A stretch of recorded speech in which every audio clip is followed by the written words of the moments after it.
So this is November 2020 paper 2-3। चलिए जी, बिस्मिल्लाह करते हैं। सबसे पहले वो आपसे कहता है the rate of flow Q of a liquid along a narrow pipe of length L and radius R is given by Q is equals to alpha R raised to the power 4 by L, where alpha is a constant. An experiment is carried out to determine the value of alpha. The data from the experiment are shown in table 1.1. Values given है Q और L की along with their percentage uncertainties. Use information in table 1.1 to show that the SI base unit of alpha is second inverse. ठीक है, use your अच्छा सिर्फ हमें सिर्फ हमें जो है वो अल्फा के यूनिट्स जो है वो उसने कहा है शो करने को, उसने टेबल यूज करने को इसलिए बोला ताकि हम टेबल से जो रिमेनिंग क्वांटिटीज हैं उनके यूनिट्स हम लोग यहाँ से यूज कर सकें। ठीक है, तो अगर अल्फा के यूनिट चाहिए तो सबसे पहले मैं अल्फा को सब्जेक्ट बनाऊंगा, तो that would be Q L R ratio two power 4। अच्छा, यूजिंग फ्रॉम द टेबल मैं इनकी इनकी इन क्वांटिटीज की जगह इनके यूनिट्स को रिप्लेस करूँ। आर टू दी पावर 4 है तो वो एम 4 हो जाएगा। बेटा ये पूरा इन दोनों को कैंसिल आउट कर देगा and you left with second inverse. अच्छा, उसके बाद ही बोलते हैं calculate show that the percentage uncertainty in alpha is 15%। ठीक है, अच्छा देखिए, percentage uncertainty of alpha would be percentage uncertainty सबकी एड अप करके एक नंबर का है तो अब हम डायरेक्टली कर रहे हैं, लेकिन यहाँ पे आर के ओवर पावर 4 है तो वो 4 से मल्टीप्लाई हो जाएगा। क्यू की percentage uncertainty is 3 and L की परसेंटेज अनसर्टेनिटी इज 4। आर के ऊपर पावर 4 है तो 4 into 2, this becomes 8, 11 and 15% error आ गया। ठीक है, अब नेक्स्ट पार्ट में वो आपसे बोलते हैं calculate alpha with its absolute uncertainty, give your answer to an appropriate number of significant figures. ठीक है, अल्फा और उसकी एब्सोल्यूट अनसर्टेनिटी मालूम करनी है। देखें, हमारे पास परसेंटेज है, वहां से फ्रैक्शन आ जाएगी 0.15 उसकी फ्रैक्शन हो जाएगी, लेकिन सबसे पहले मुझे अल्फा की वैल्यू मालूम करनी है। तो अल्फा की वैल्यू मालूम करने के लिए मुझे वैल्यूज भी चाहिए होंगी, वो मैं यहाँ से यूज करूँ। तो देखें, alpha would be Q, Q की वैल्यू इज 2.72 10⁻⁸। ठीक है, एल एल की value is 2.4 sorry 2.5 10⁻²। R to the power 4 तो आर की value is 7.1 into 10⁻5 to the power 4। ठीक है, सबसे पहले तो इसको यूज करते हुए आपने अल्फा की वैल्यू कैलकुलेट करके देनी है। तो यहाँ से अल्फा की वैल्यू कैलकुलेट करके मुझे बताइएगा क्या वैल्यू आ रही है अल्फा की, एंड फिलहाल राउंड ऑफ नहीं कीजिएगा इसको, हम बिल्कुल एंड में डिसाइड करेंगे कि हमें कितने सिग्निफिकेंट फिगर्स रखने हैं एंड टू व्हाट वैल्यू हमें जाना चाहिए।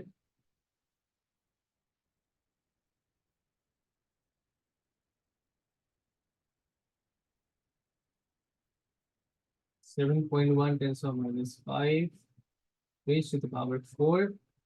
अच्छा जी, देखिए हमारे पास जो वैल्यू आ रही है ना, मैं फिलहाल राउंड ऑफ किए बगैर, हाँ वो कोई मसला नहीं, राउंड ऑफ किए बगैर मैं बता रहा हूँ इसको इस वक्त 2.65 सॉरी 675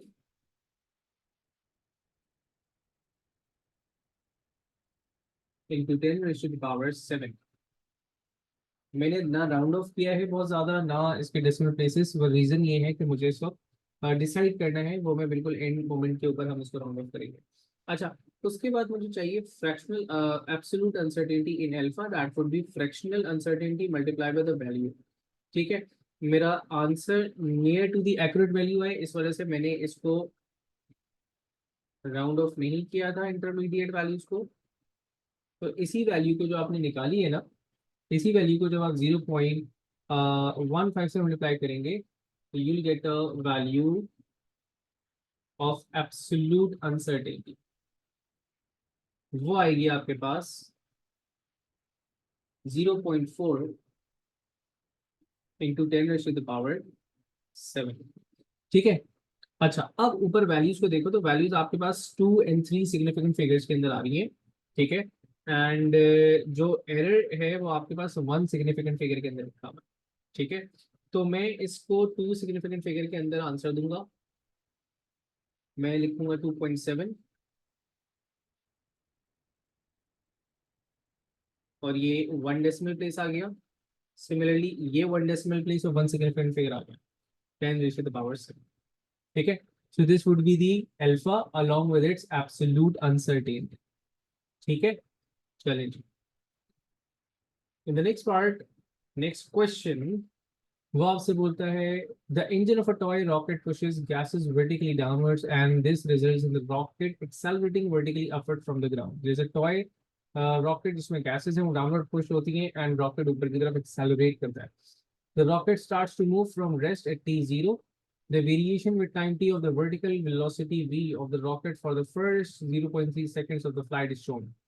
आपके पास एक फर्स्ट 0.3 सेकेंड्स का उसकी वेरिएशन शो करके रखी हुई है by this graph. As the rocket moves, the thrust force T provided by the rocket engine is 16 Newton। Thrust force मतलब वो जो downward force लगा रहा है। Assume that the mass of the rocket is constant for this part of its flight। ऐसा क्यों कहा mass is constant या मास चेंज होगा? यस, यूं चेंज होगा कि जैसे जैसे उसका फ्यूल यूज हो रहा होगा, मतलब जो भी गैस उसके अंदर स्टोर होगी वो यूज हो रही होगी, उस चीज को थ्रस्ट नीचे की तरफ दे रहा है तो मास डेफिनेटली कम होगा। For this part of the flight, show that the acceleration of the rocket is 55 metre पर सेकेंड। हमारे पास velocity time ग्राफ है and we know that gradient of this graph will represent the acceleration। तो मुझे acceleration show करनी है and acceleration आएगी मेरे पास gradient से। gradient होगा मेरे पास y2 माइनस y1।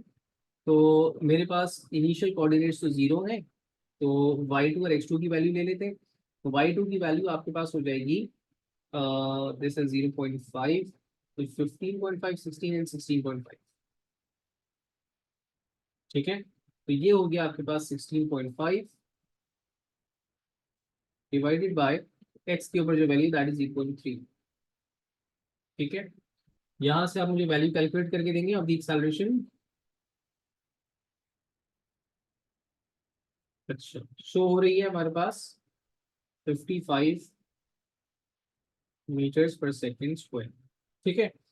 अगले पार्ट में उसने आपसे कहा कि state an expression for the resultant force F experienced by the rocket in terms of the thrust force T and the weight W of the rocket। State an expression for the resultant force। Resultant force upward है, thrust force definitely greater होगी as compared to the weight। तो since उसने कहा, ठीक है, resultant force क्योंकि वो upward accelerate कर रहा है तो that would be thrust force minus W। ऐसे ही है, थ्रस्ट फोर्स जितनी वो डाउनवर्ड लगा रहा होगा उतनी ही उसको रिजल्टेंट अपवर्ड लग रही होगी, ठीक है। तो हमने लिखा thrust force equals T minus W resultant. उसके बाद ये बोलते हैं calculate the mass of the rocket. अच्छा, मास ऑफ द रॉकेट आप किस तरह कैलकुलेट करेंगे? Since you have the acceleration, हम जो प्रीवियस हम लोगों ने अभी काम किया है ना उसी को यूज करेंगे, टी माइनस डब्ल्यू, यहीं से स्टार्ट करेंगे। जो रिजल्टेंट फोर्स होगी वो होगी एम ए के बराबर। Thrust force is 16 and weight is again M G, ठीक है। तो 16 न्यूटन का जो फोर्स है that would be equal to M 55 plus acceleration 55 निकाली थी ना, तो 55 प्लस 9.81। तो मास की वैल्यू यहाँ पर हो जाएगी आपके पास 16 डिवाइडेड बाय 64.8, ठीक है। तो इसकी वैल्यू बताइएगा, मास कितना आ रहा है आप लोग के पास? 0.092 मेरे पास आ रहा है, ठीक है। अब आप लोग बताइएगा जल्दी से कितना आ रहा है।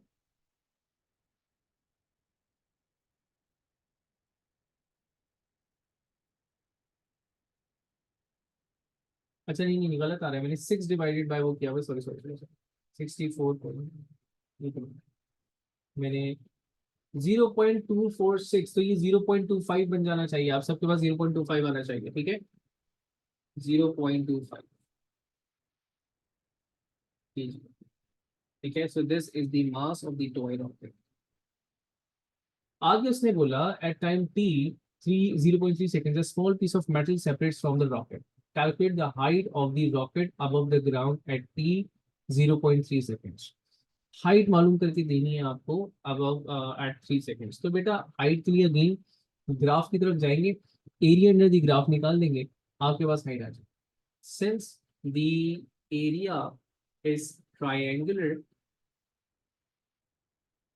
That would be half, base is 0.3 and height would be 16.5, ठीक है। यहां से आपके पास value of the vertical displacement मतलब हाइट आ जाएगा इसका। तो ये वैल्यू कैलकुलेट करके दीजिए जल्दी से। This is 0.5, 0.3, 16.5। Is it 2.5 for everyone? चलिए 2.5 मीटर्स, ठीक है। The speed at which the metal strikes the ground. The speed at which the metal strikes the ground. अच्छा, do we have the mass of the metal? नहीं है, ठीक है, जरूरत भी नहीं है। देखें हम V square minus U square is equal to 2 AS लगाएंगे फॉर दैट मेटल पीस, सही है ना। अच्छा ओके, लेकिन यहाँ पर that's not, it's not that simple, ठीक है।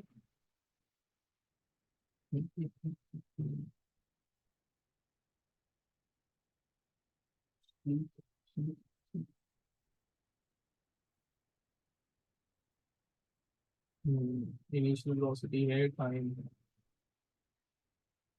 सही है। अच्छा सबसे पहले तो इसके मोशन को मैं एक्सप्लेन कर दूं कि इसका मोशन आपके पास किस तरह का होगा, सही है। तो अगर मैं इसको, चलिए मैं वैसे भी सॉल्व कर सकता हूँ, ठीक है। देखिए ये डायरेक्टली भी सॉल्व हो जाएगा, लेकिन सबसे पहले मुझे मोशन समझाना पड़ेगा। जिस वक्त ये मेटल पीस रिलीज हुआ इनिशियली तो ये ऊपर जाएगा, ठीक है। यहाँ पे इसकी स्पीड होगी 16.5। अच्छा ये मैक्सिमम हाइट पे पहुंचेगा और उसके बाद ये वापस आएगा, ठीक है। जब ये वापस इसी लेवल पर आ रहा होगा तो इसकी स्पीड अगेन हो जाएगी 16.5 और उसके बाद ये जमीन पे आकर के हिट करेगा, सही है। एट दिस पॉइंट इसकी जो हाइट थी वो हमने ऊपर निकाली थी, दैट वाज 2.5। तो अगर जहन में वैसे अगर ना भी रहती और सॉल्व कर लेते तो बाई चांस ये सिचुएशन सही हो जाती आपके लिए, लेकिन ये है कि ये मोशन कुछ इस तरह का है, ठीक है। और सॉल्व ये इसी तरह हो जाएगा जिस तरह हम करने की कोशिश कर रहे थे। हमें वी स्क्वायर चाहिए और यू स्क्वायर जो है वो इट्स डाउनवर्ड्स। तो और डाउनवर्ड है वैल्यू 16.5, 16.5 होल स्क्वायर। लकीली हमारे पास डिस्टेंस गिवन है तो हम आराम से काम कर सकते हैं। अच्छा नीचे आ रहा है तो एक्सेलरेट कर रहा होगा तो 9.81 एंड डिस्टेंस वाज 2.5 जो वर्टिकल डिस्टेंस की फॉल करे, राइट। आपके पास वी स्क्वायर की वैल्यू हो जाएगी दिस एंटायर प्रोडक्ट प्लस 16.5 का स्क्वायर, और इस पूरे को आप अंडर रूट कर दें और यहाँ से स्क्वायर भी हटा दें तो आपके पास डायरेक्टली वेलोसिटी आ जाती है। तो ये वैल्यू आपने निकाल करके देनी है एग्जाम में। आई होप कि मोशन समझ में आया होगा कि इनिशियली ऊपर गया था, लेकिन अगर बाई चांस अगर ये चीज जहन में नहीं आती हम डायरेक्टली लगा लेते। वाई 16.5, देखिए ये ऊपर जाएगा एट दिस पॉइंट, रॉकेट की जो स्पीड थी ना दैट वाज 16.5, ठीक है ना।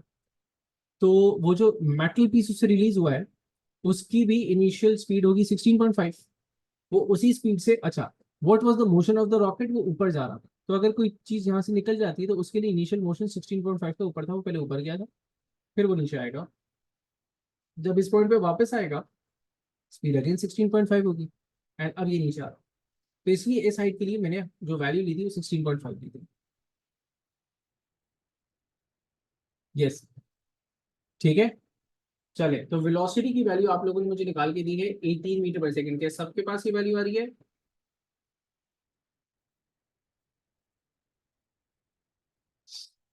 चलिए, okay.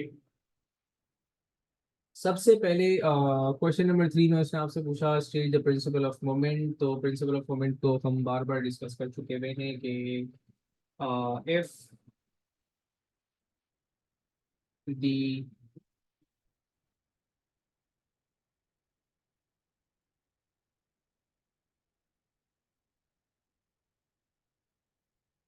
if the net torque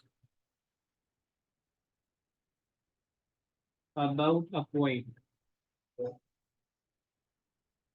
is zero, the object is in rotational equilibrium।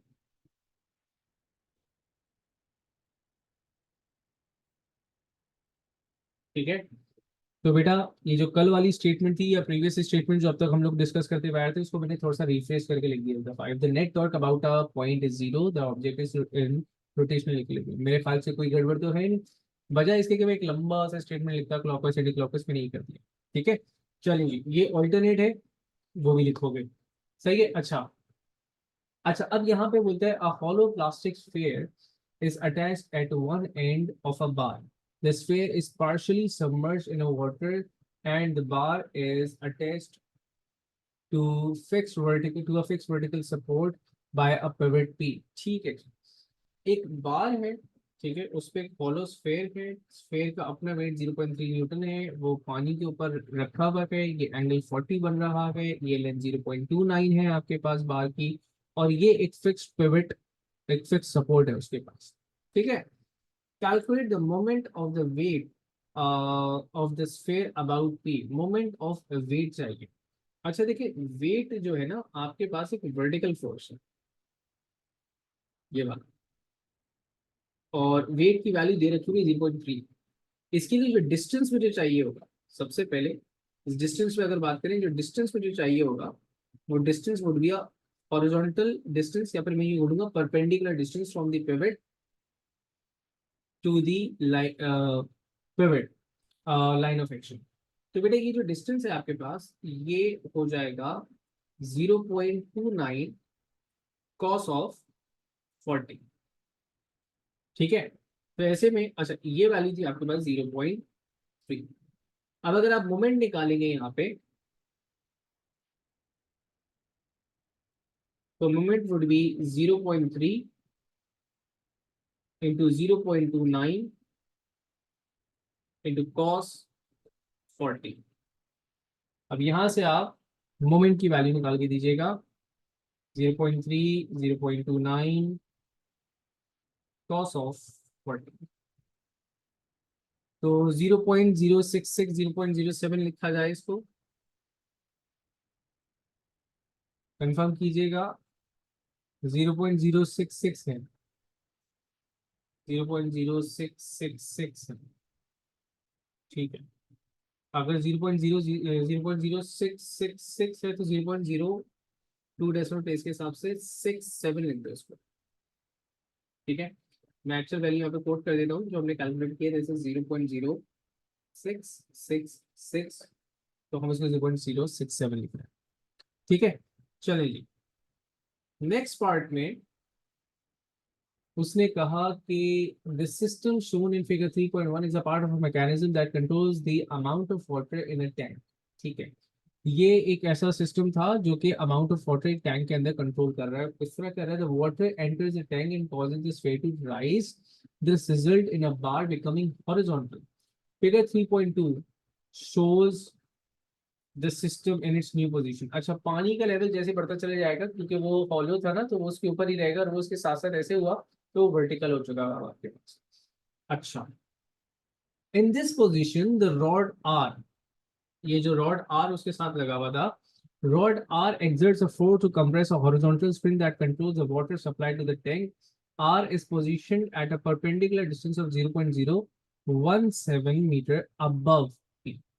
R जो है वो P से 0.017 मीटर अबव है। ये जो R लगा हुआ था, क्या कहते हैं, ये जो भी इसका रॉड लगा हुआ था, ये यहाँ से किसी स्प्रिंग को कंट्रोल करता है। प्रोबेबली वो किसी स्विच वगैरह को ऑफ कर दिया करता होगा, अगर वो बंद हो जाता होगा, ठीक है ना। अब यहाँ पे इसने बोला the variation of the force F applied to the spring with compression X of the spring is shown. उसका लोड और कंप्रेशन का ग्राफ के ऊपर use figure to calculate the spring constant. Spring constant यहाँ पे आप किस तरह निकालोगे, यूनिट देख लो, न्यूटन पर मीटर में चाहिए, और यहाँ पे आपको, ठीक है, मिलीमीटर वगैरह।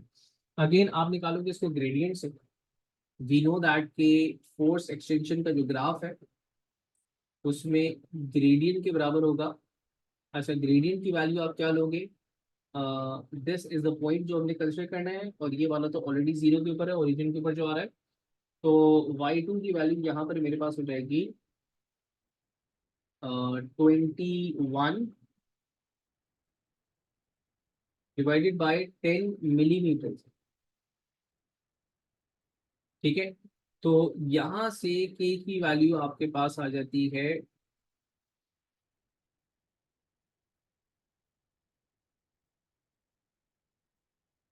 ठीक है, 2100 2100 न्यूटन मीटर। ठीक है। अच्छा, आगे उसने आपसे कहा कि ये आ गई की वैल्यू।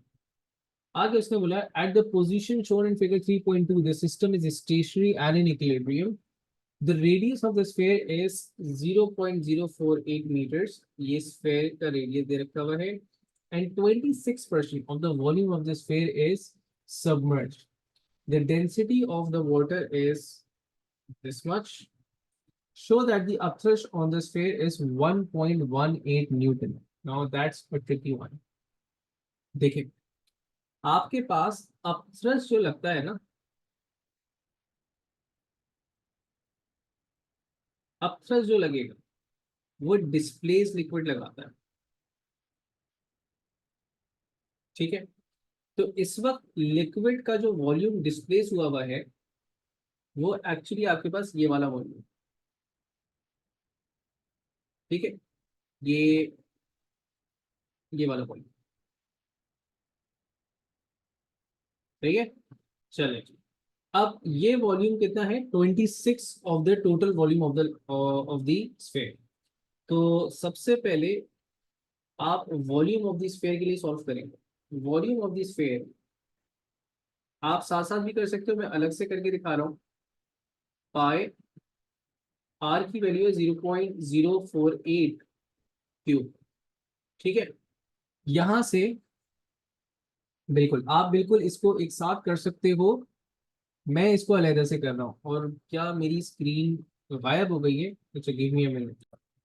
चलें, so calculate the elastic potential energy EP of the compressed spring. Elastic potential energy निकाल करके देनी है। अब देखिए, इलास्टिक पोटेंशियल एनर्जी आपके पास हाफ एफ एक्स से निकल आएगी। ठीक है, तो आप लेंगे हाफ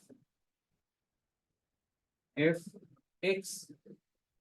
अच्छा, यहाँ पे अब आपने करना क्या है, फोर्स तो 15 है, नहीं जरूरत क्या है, आप फॉर्मूला से कैलकुलेट कर दो, वैसे एक ही बात है। अच्छा, फोर्स तो आपके पास 15 थी, वैसे आप एरिया अंडर द ग्राफ से भी कर सकते हो, कोई इशू नहीं है। फोर्स वाज 15, एंड 15 के अगेंस्ट जो आपके पास एक्सटेंशन आ रही है दैट इज अराउंड 7.1 मिलीमीटर, ऐसे ही है। तो आप एरिया अंडर से करते हैं, वो भी सिमिलर फॉर्मूला से होता है, एरिया अंडर द ग्राफ से। तो 7.1 मिलीमीटर्स है, तो आई वुड इसो -3। ठीक है ना, आपके पास यहाँ से elastic potential energy, stored energy आ जाएगी 0.5, 15, 7.1 10⁻³ 0.053।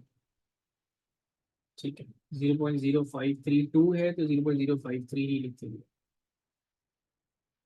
ठीक है, चलेंगे। अच्छा, अब उसने बोला when the sphere moves from the position shown in 3.1 to the position shown in 3.2, मतलब वो जो inclined था उससे horizontal position में आया, and the upstress on the sphere does work, assume that resistive forces are negligible. Explain why the work done by the upstress is not equal to the gain in elastic potential energy of the spring. ऐसा क्यों है? चलो बता दो पहले। जो upthrust ने वर्डन किया है, डेफिनेटली इसको वर्टिकली राइज करवाने में वो तमाम का तमाम इलास्टिक पोटेंशियल एनर्जी में कन्वर्ट नहीं हुआ, क्योंकि सिंस अगर बॉल वर्टिकली राइज की है तो उसका ग्रेविटेशनल पोटेंशियल एनर्जी भी कुछ ना कुछ गेन हुआ होगा, वो भी इसी वर्डन में से रहा। सही है, तो हम लिखेंगे a fraction of वर्डन is converted into the gain in gravitational potential energy of the sphere. A fraction of वर्डन is converted into gain in gravitational potential energy of the sphere।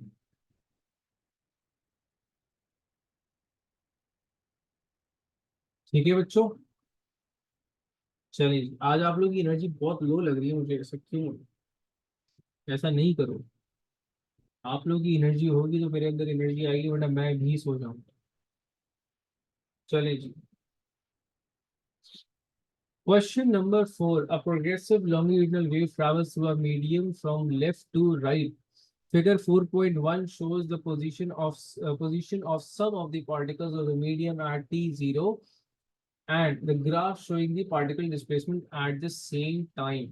ठीक है, एक प्रोग्रेसिव लॉन्गिट्यूडिनल वेव है, ठीक है, उसके अंदर आपको particles भी शो कर रखे हुए हैं और पार्टिकल्स की डिस्प्लेसमेंट डिस्टेंस टाइम ग्राफ बता रखा हुआ है। सही है ना? अच्छा, अब उसने आपसे क्या बोला है, उसने बोला the particle displacement to the right of the equilibrium position are shown as positive on the graph. अच्छा, जो पार्टिकल्स इक्विलिब्रियम पोजीशन से राइट वर्ड जा रहे हैं उनका जो डिस्प्लेसमेंट है दैट इज शोन पॉजिटिव, और डेफिनेटली जो पार्टिकल्स लेफ्ट जा रहे होंगे इनकी displacement are shown to be negative. सही है, ओके। द पार्टिकल डिस्प्लेसमेंट, अच्छा वो समझ में आ गया। The period of the particle is T of the wave. On figure 4.1, draw circle around two particles which are exactly one wavelength apart। एक wavelength apart जो particles हैं exactly one wavelength, आप उनके across circle बना दें। अच्छा, you have multiple choice over here, आप कोई से बना सकते हैं। ठीक है, एक wavelength apart का मतलब ये है कि आप ये वाला particle और ये वाला particle को encircle कर सकते हो। ठीक है, तो मतलब एक particle आपके पास जनाब ये और ये हो सकता है। अगर आप चाहते आप इसको और इसको कर सकते थे, आप चाहते तो इसको एंड इस वाले को भी कर सकते हैं। ठीक है ना, ये सारे जो है वो अच्छा X and Y are half wavelength apart, X and Z, अच्छा हाँ X and Z, yes X and Z are definitely. तो मैं एक एक्स को और एक जी को, नहीं जी नहीं है, एक्स एंड जी नहीं है, एक्स एंड दिस वाला पार्टिकल है। ठीक है, एक्स एंड जी नहीं है, जी जो है आपके पास वो इस वाले पार्टिकल के साथ इंटरफेस है। देखें आप लोग और सुन, ठीक है, चले। उसके बाद उसने बोला on figure 4.1, sketch sketch a line on the graph to represent the displacement of the particles for the longitudinal wave at t plus T not plus T upon four. मतलब एक हाफ वेवलेंथ बाद ये wave कहाँ जाएगी? देखिए half wavelength बाद इसका मतलब ये है कि ये जो वेव है इसके अंदर 90 डिग्रीज का शिफ्ट आ जाएगा। हाफ वेवलेंथ बाद अगर इसमें वेव को दोबारा बनाना चाहूंगा तो ये वेव कुछ ऐसी हो चुकी हुई होगी।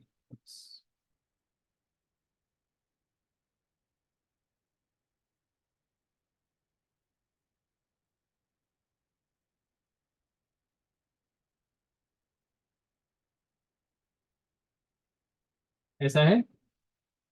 हाफ वेवलेंथ बाद जो शिफ्ट आएगा that would B of 90 degrees, 5/2। सही है जी।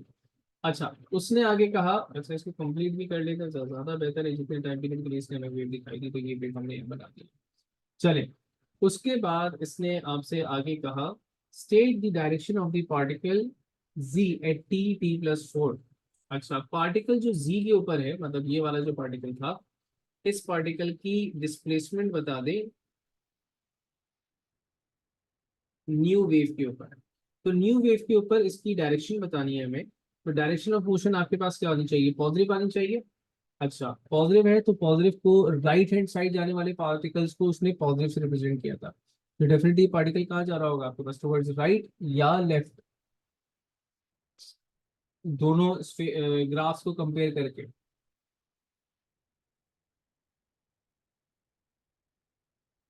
टुवर्ड्स टुवर्ड्स राइट, क्योंकि उसने कहा था कि पॉजिटिव जो है वो हमने राइट के लिए शो कर रखा हुआ है, नेगेटिव जो है वो लेफ्ट के लिए, तो ये टुवर्ड्स राइट जा रहा है।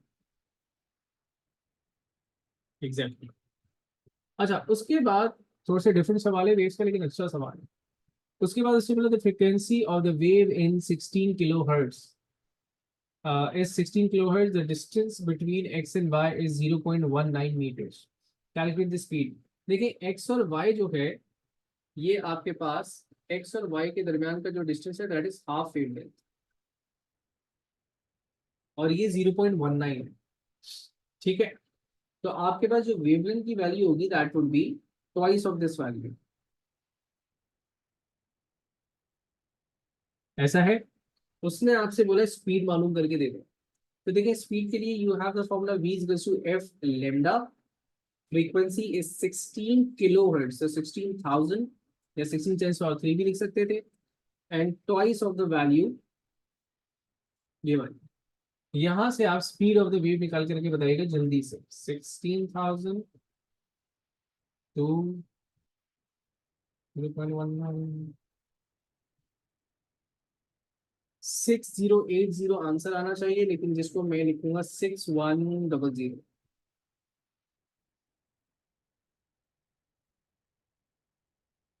ठीक है, मीटर्स पर सेकेंड। सबके पास यही वैल्यू वाली, ठीक है। चलिए अगले पार्ट में उसने आपसे पूछा कि a longitudinal wave is traveling through a solid. The initial intensity of the wave is I naught, the frequency of the wave remains constant, and the amplitude falls to half of its original value. Determine in terms of I naught the initial intensity of the wave. The initial intensity, the final intensity, the final intensity of it. देखिए आपके पास intensity जो है, it is related to a square। ठीक है, अगर आपके पास amplitude half हो जाता है तो इसका मतलब ये है कि इंटेंसिटी जो है that would be I naught upon 4। ठीक है, मल्टीपल टाइम्स हम इसको डिस्कस कर चुके हैं, तो इट वुड बी 1/4, ठीक है, ऑफ द ओरिजिनल वैल्यू। आगे उसने आपसे पूछा the sound wave in C now meets another sound wave travelling in opposite direction.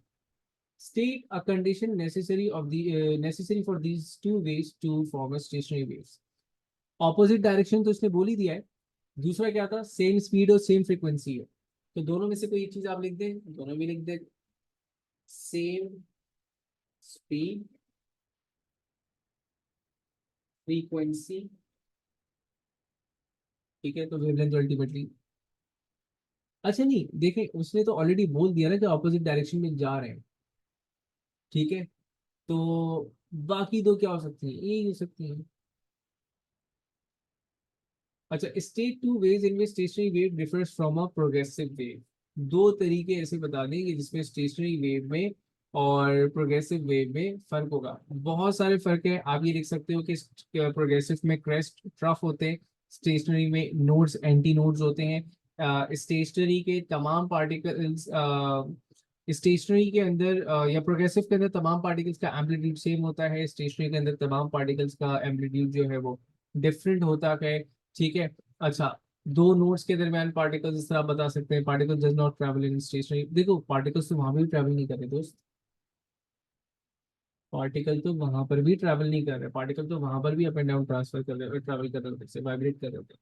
ठीक है, तो जो पहला डिफरेंस हमने हाईलाइट किया था वो ये कि क्या किया था, हमने लिखा था progressive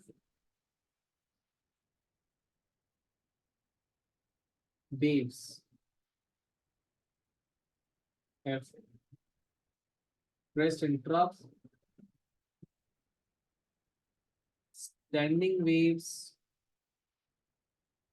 have nodes and denodes।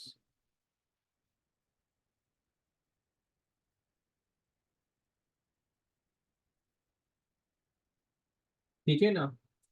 अच्छा, दूसरा आप ये लिख सकते हैं कि इन स्टैंडिंग वेव जो एनर्जी का ट्रांसफर है that is confined between two points. ठीक है, वेर इज प्रोग्रेसिव के अंदर the energy propagate from one point two another, वो जारी होती है। लेकिन दूसरा आसान वाला लिख लेते हैं, आसान हमने लिखा था कि in a progressive wave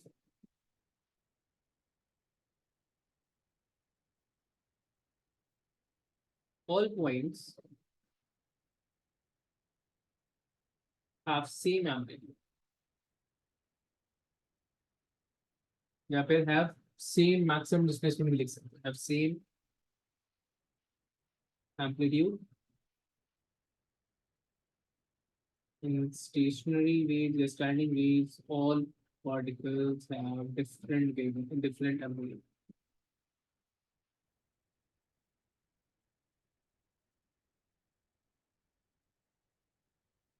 different amplitude। ठीक है। अच्छा, इसके अलावा ये लिख सकते हैं stationery waves certain frequencies, yes exactly आप ये लिख सकते हैं कि स्टेशनरी वेव्स एक बहुत अच्छा पॉइंट है, इनफैक्ट ये बहुत अच्छा पॉइंट है, मैं लिख देता हूँ यहाँ पे। एडिशनल पॉइंट ये है कि स्टेशनरी वेव जो है ना, स्टेशनरी वेव्स, ये बहुत टेक्निकल पॉइंट है। Stationary waves are formed at certain frequencies only।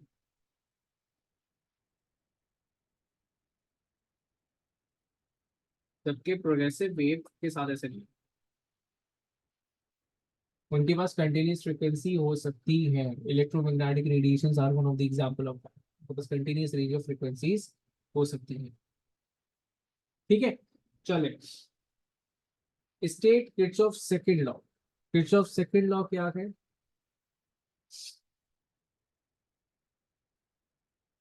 The sum of EMF, the sum of EMF is equals to sum of eddies in a closed loop।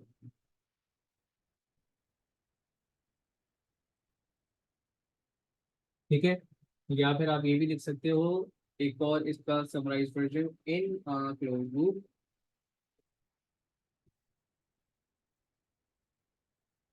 Net potential is zero.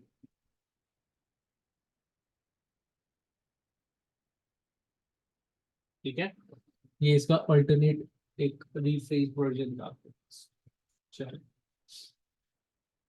आगे उसमें एक बहुत ही different किस्म का आपको circuit दे रखा हुआ है, वो कहता है three identical cells each of EMF 1.5 volts and internal resistance 590 milli ohms. मतलब तमाम का जो ईएमएफ की वैल्यू दैट इज 1.5 और सबके अंदर जो इंटरनल रेजिस्टेंस है, हाँ हाँ बिल्कुल मिल जाएंगे। अच्छा, मैंने तो थोड़ा सा इसको समराइज वर्जन में लिखा है, when you gonna right it तो आप लिखेंगे according to Kirchhoff's second law the total sum of EMF in a closed loop is equals to the sum of potential difference in the same loop। ठीक है ना। अच्छा, इसमें ना अगर आपको शुरुआत हो रही हो कि यार मैं कुछ और ऐड कर देता हूँ यहाँ पे, तो आप पता है क्या ऐड करो, it's referred as conservation of energy। जैसे हमने पढ़ा था, फर्स्ट लॉ को हम बोलते थे conservation of charge, second law को हम बोलते थे कंजर्वेशन ऑफ एनर्जी। ठीक है ना, अभी भी ऐड कर सकते हो यहाँ पे। अच्छा, तो अच्छा, उसने बोला connected parallel across a conductor, वो ठीक है। और कंडक्टर जो है वो आप देख लें कि एक कंडक्टर है, उसके दो पार्ट्स हैं ए एंड बी। ए का डायमीटर कम है एंड बी का डायमीटर ज्यादा है। तो कितना कम कितना ज्यादा वो बदल जाएगा। The conductor is composed of two cylindrical sections A and B. The total resistance of this circuit is 2.2 ohms. Total resistance of this circuit show that the resistance of the conductor is 2 ohms। अच्छा, total resistance of the circuit. तो अच्छा, अब गौर से देखना, आपके पास ऐसा कुछ situation है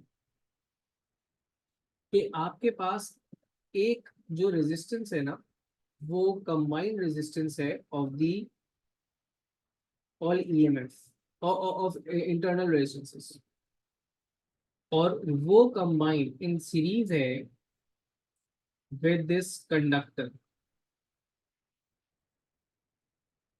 ठीक है, वो इस कंडक्टर के साथ इन सीरीज है, और इसकी वैल्यू उसने दी है 2.2। उसने बोला ये बात आप साबित करो कि सिर्फ कंडक्टर की जो रेजिस्टेंस है दैट इज 2। ठीक है, अब ये किस तरह साबित करेंगे जरा गौर से देखें।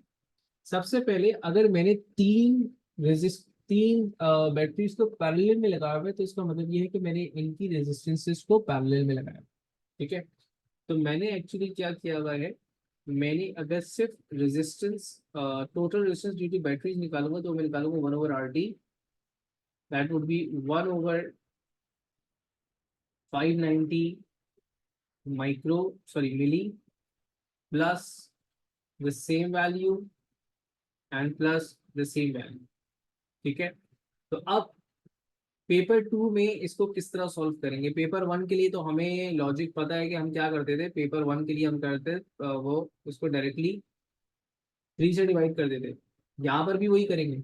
पहली स्टेटमेंट ये लिखी, दूसरी में आपने एग्जामिनर को बोला कि यार देखो मैंने ना इसको सॉल्व कर लिया है ऐसे, एलसीएम वगैरह लेना आपके तो भी वैल्यू। अच्छा, दिस वैल्यू वुड बी, हाँ बिल्कुल एग्जैक्टली मैंने कहा पहली पहली स्टेटमेंट में पहली जो है ना, आप स्टेप में शो करो कि व्हाट द बेसिक थिंग। ठीक है, उसके बाद आपने सेकंड स्टेप में यही काम कर लिया। वो आपके पास आ रही है 0.196, तो that is almost equal to 0.2 ohms. ठीक है, अच्छा अब टोटल रेजिस्टेंस इन सीरीज थी 0 पॉइंट, सॉरी टोटल रेजिस्टेंस है आपके पास 2.2, which is equals to resistance due to the batteries plus resistance due to the conductor। तो बैटरीज की वजह से जो आ रही थी that was 0.19 something. Exact value बता दूं मैं आप लोगों को, दिस इज 196। मैंने खुद से इस वक्त इस तरह लिखी है वैल्यू।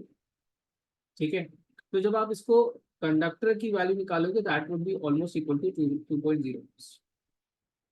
ठीक है, तो यहाँ पर ये चीज प्रूव हो गई।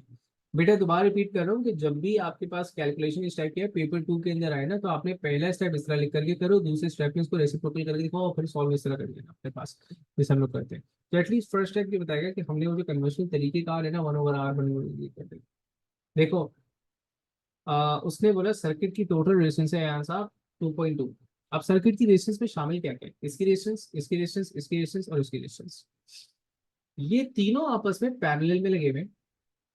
और मिल मिला के ये तीनों रेजिस्टेंस जो है 0.2 की, इसके साथ इन सीरीज लगी हुई है। किसके साथ, इसके साथ। तो मैंने इनकी पैरेलल में टोटल की वैल्यू निकाली। पैरेलल में टोटल आप इसमें निकालते हो, वो वैल्यू है 0.2। 0.2 का इन सीरीज लगा हुआ है 2.0 के साथ, तभी वो 2.2 बन रहा है। यही चीज साबित करनी थी। तो मैंने कहा भाई टोटल है 2.2, दिस इज 0.2, तो आपके पास रहेगा 2। ठीक है,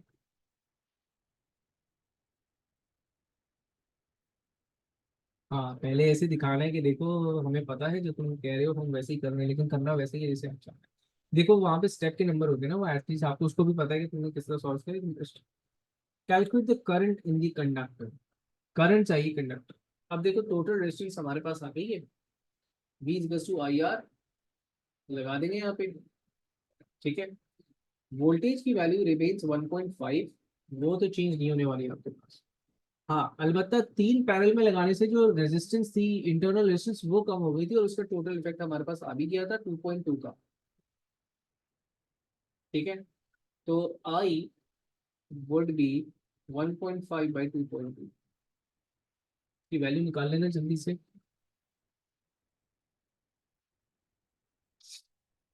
0.681 आ रही है,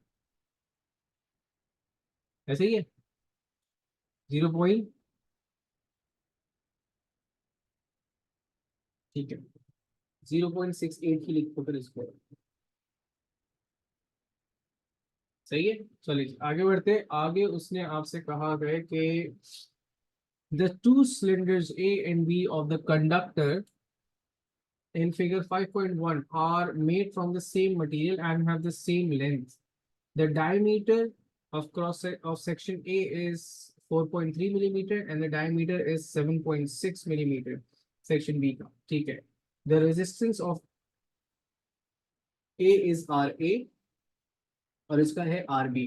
रेजिस्टेंस का रेशो निकाल दो। देखिए, रेजिस्टेंसेस का रेशो निकालने का मतलब ये है कि R A would be, since they are rho L over A होता है आपके पास, ठीक है ना। Rho and L is same, सिर्फ डायमीटर में फर्क है। ठीक है, मैं एक दफा फॉर्मूला रिकॉल कर देता हूँ। This is rho L over A, ठीक है।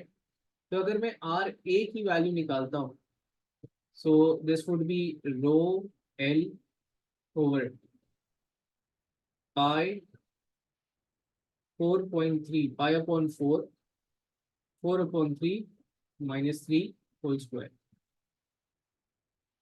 Divided by rho L pi upon 4, ये है आपके पास आर बी की वैल्यू 4/3 पाई अपॉन 4, 7.6 10⁻³ का होल स्क्वायर। तो देखो, सिर्फ समझाने के लिए था।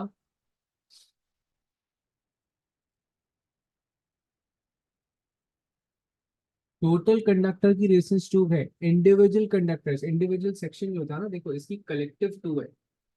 उसने बोला लेकिन इसमें से इसकी अलग है और इसकी अलग है, उसका रेशियो हमें निकालना है। सही है ना, मतलब यहाँ से रेजिस्टेंस की वैल्यू अलग अलग होगी, मिला करके टू थी, हमें उन अलग अलग का रेशियो निकालना है। ठीक है, अच्छा अब ये मैंने जो इतना लंबा किया था ना, ये आपको समझाने के लिए किया था। आप चाहते तो इसको डायरेक्टली भी कर सकते थे, ठीक है ना। जब आप डायरेक्टली करेंगे तो ये रेसिप्रोकेट हो जाएगा, that would be 7.6 10⁻³ whole square divided by 4.3 into 10⁻³ whole square. बेटे यहां से जल्दी से इसकी वैल्यू निकाल लें। 0.32 सबके पास ये वैल्यू आ रही है, 0.32।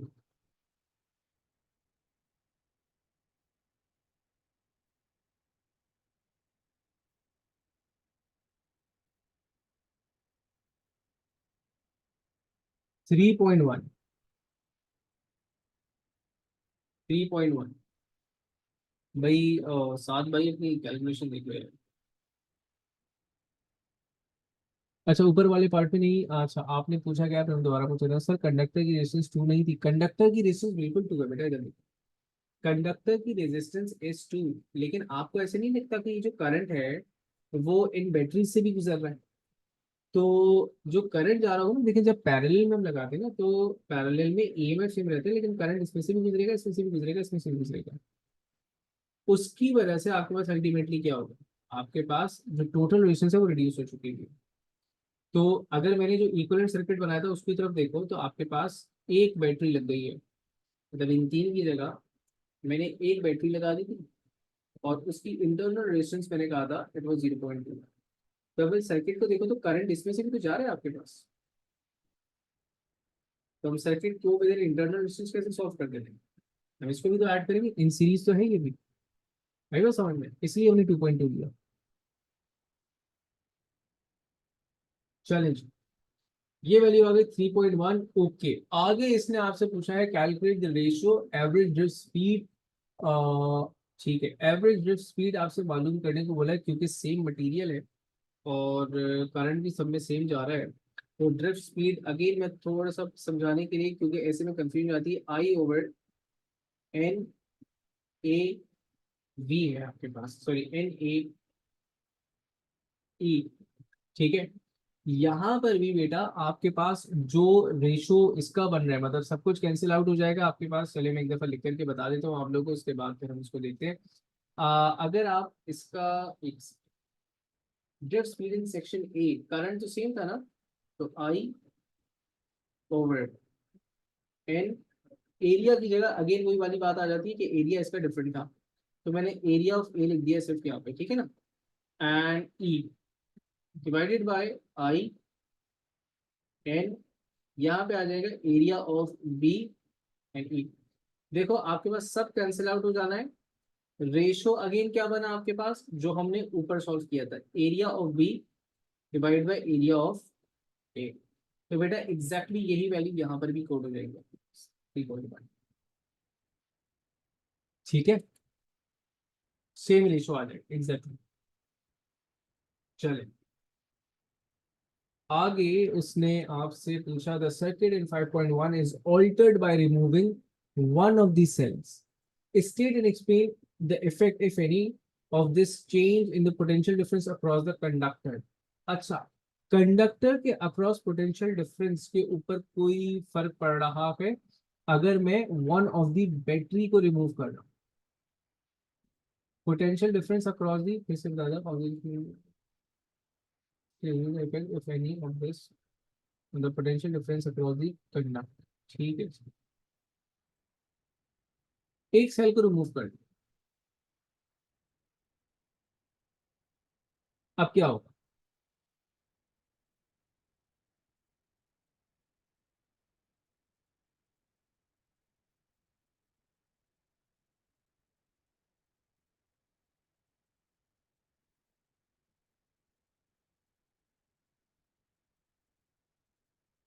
Exactly exactly. देखें, अच्छा मैं एक्सपेक्ट कर रहा था कि बोलेंगे सर सेम रहेगा, सेम नहीं रहेगा, ठीक है। सेम क्यों नहीं रहेगा? देखिए सर्किट जो है ना आपके पास, टोटल इंटरनल इंटरनल रेजिस्टेंस जो है ना वो आपके पास इंक्रीज हो जाएगी बेटा। देखिए पहले जो इंटरनल रेजिस्टेंस थी ना आपके पास, पहले इंटरनल रेजिस्टेंस थी आपके पास 0.196, ठीक है, ओम्स। अब इंटरनल रेजिस्टेंस आपके पास हो जाएगी अराउंड, अगर हम इसको जल्दी से कैलकुलेट कर लें, 590 माइक्रो, जो 590 मिली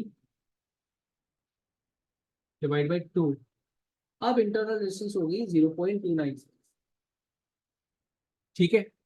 अच्छा, आपके पास जो सर्किट है उसमें ईएमएफ की वैल्यू वही है 1.5, लेकिन इंटरनल रेजिस्टेंस की वैल्यू जो है वो इंक्रीज हो चुकी है।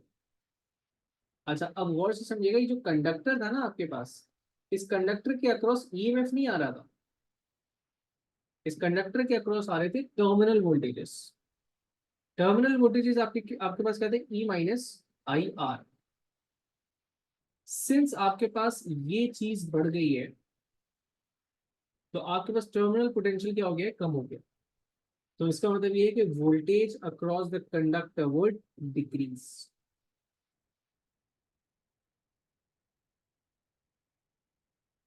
जीरो क्यों होगा बेटा? जीरो थोड़ी होगा, जीरो थोड़ी होगा, हम सारी बैटरी थोड़ी निकाल रहे हैं, एक बैटरी निकालिए बस, बाकी बैटरी तो है ना। आई बात समझ में? तो सबसे पहले आपके पास क्या होगा, removing one cell,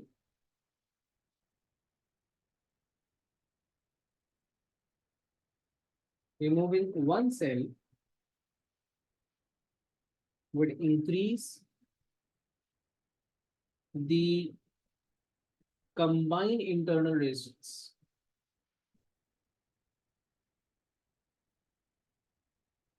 combined internal resistance। उसकी वजह से क्या हो रहा है, टर्मिनल पोटेंशियल डिक्रीज हो रहा है, due to which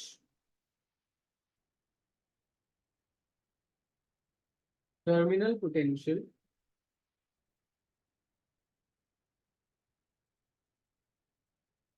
would decrease.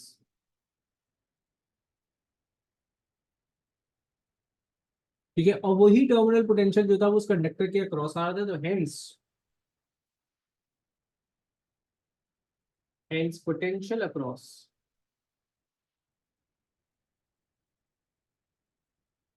The conductor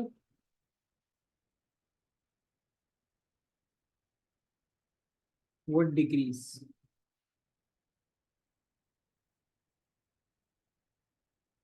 ठीक है, I hope it's clear to everyone.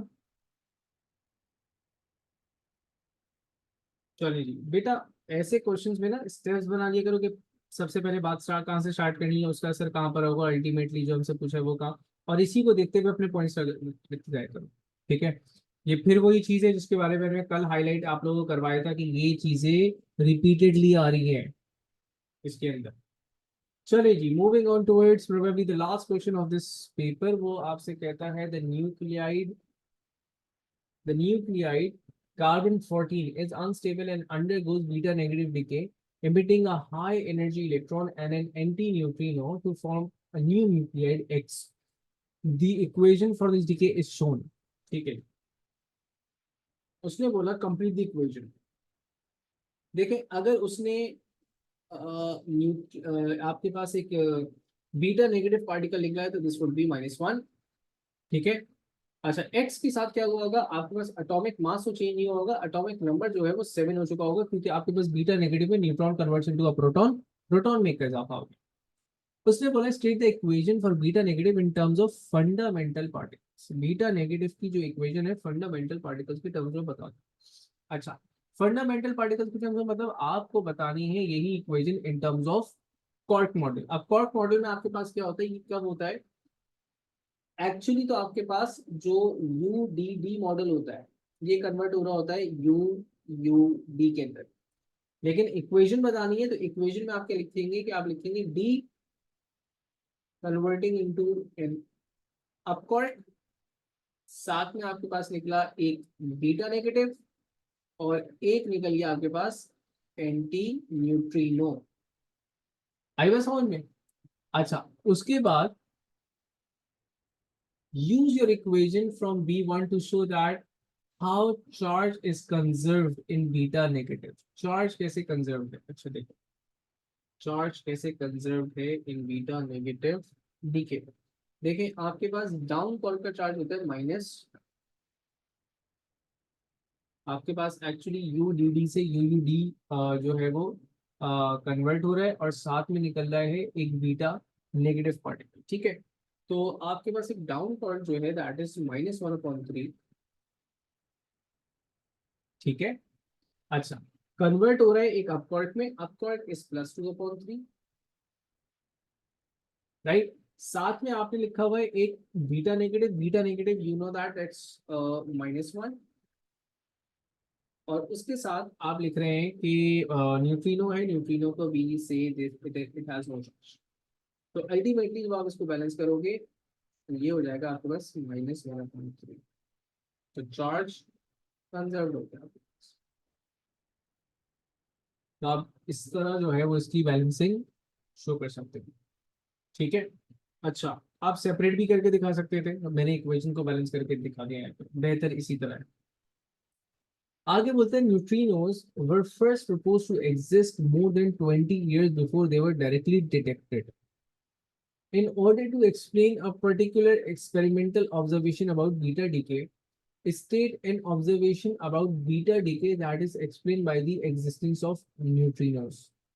Okay.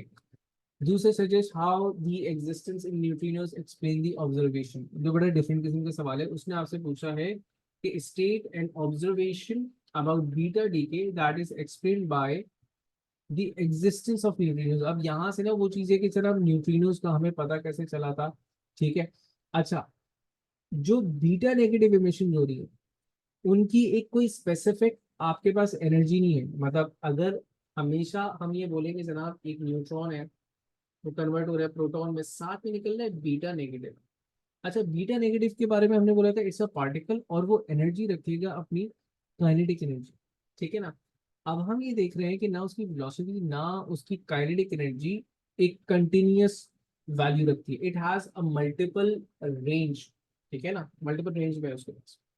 तो इसका मतलब ये है कि एक specific amount of energy transfer हो रही है यहाँ पे, जो कि मिलनी चाहिए थी बीटा को, लेकिन इट हैज रेंज, तो इसका मतलब है कि there must be some other particle मौजूद ओवर हियर जिसके पास ये पार्टिकल, जिसके पास ये एनर्जी है, ठीक है। अच्छा, तो हम यहाँ पे पहले सवाल में लिखेंगे state an observation about beta decay that is explain by the existence of neutrinos. वो ये कि beta particles have a range of kinetic energies which shows that it's another particle, ठीक है। तो हम लिखेंगे beta particles having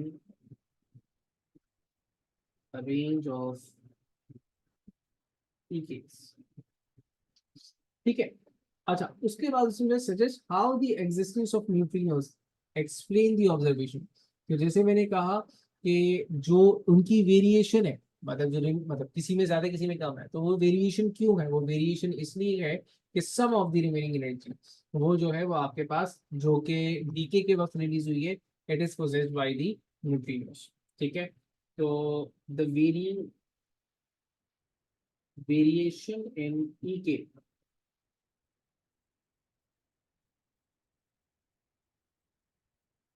from the total emitted energy is possessed by neutrinos। तो basically ये जो अक्सर एक सवाल बच्चे पूछते हैं सर, हाँ बिल्कुल डिस्कस कर सकते हैं, कंजर्वेशन ऑफ मोमेंटम डिस्कस कर सकते हैं, लेकिन कंजर्वेशन ऑफ मोमेंटम डिस्कस करना इसलिए मुश्किल है क्योंकि हम यहाँ पे बोलते हैं कि जनाब उनका तो मास भी आपके पास ना होने के बराबर है ना, लेकिन हम बोलते हैं नो मास नो चार्ज, तो इसलिए हम एनर्जी की रेफरेंस से बात कर रहे हैं, ठीक है। चलिए जी, यहाँ पर अगेन हमारे पास ये चैप्टर ये